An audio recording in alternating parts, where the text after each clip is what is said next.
One of the men convicted in the murder of a Green Bay paper mill worker made his plea today for a new trial, although he'll have to wait a few weeks for his answer.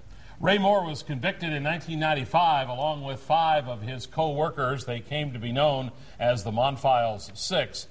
They all went to prison. 5 of them are still there for the death of co-worker Tom Monfils. His body was found in the bottom of a pulp vat at what was then the James River paper mill.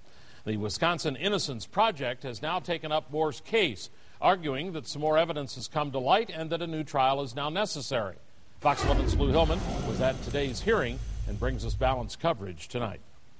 Ray Moore's quest for a new trial could hinge on the testimony of this man. His name is James Gilliam. He's the man Moore shared a cell with while in jail. In the 1995 trial, Gilliam testified Moore told him he participated in Monfils' murder. He said he just stood over like everybody else, and he just came from with his fist over the head, just like that, just hitting him on the head. Students working for the Wisconsin Innocence Project, however, testified on Tuesday that Gilliam recently told them Moore instead tried to stop the attack from happening. The group claims Moore deserves a new trial because of the inconsistencies in Gilliam's statements. What he said at trial was essentially very incriminating testimony from Mr. Moore.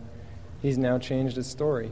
He's changed his tune, and a jury needs to hear the new version. On Tuesday, Gilliam testified he told the law students what they, quote, wanted to hear. He now says he's going back to his original story. I would say the same thing I did when I said in 1995.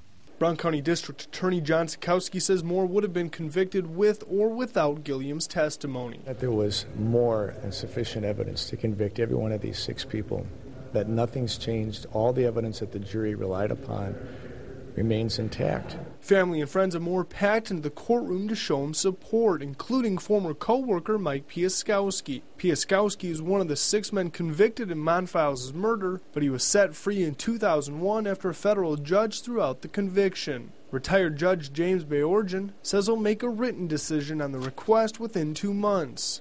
After court, Moore said he's hopeful it will be in his favor. And that the judge can see the truth and see the injustice. Sikowski says real justice is making sure those responsible for Tom Monfils' murder are held accountable. In Green Bay, Lou Hillman, Fox 11 News.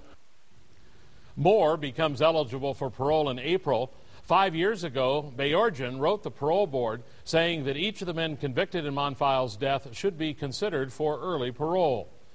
The judge, Bayorgian, will make a decision on Moore's request for a new trial by the end of the year.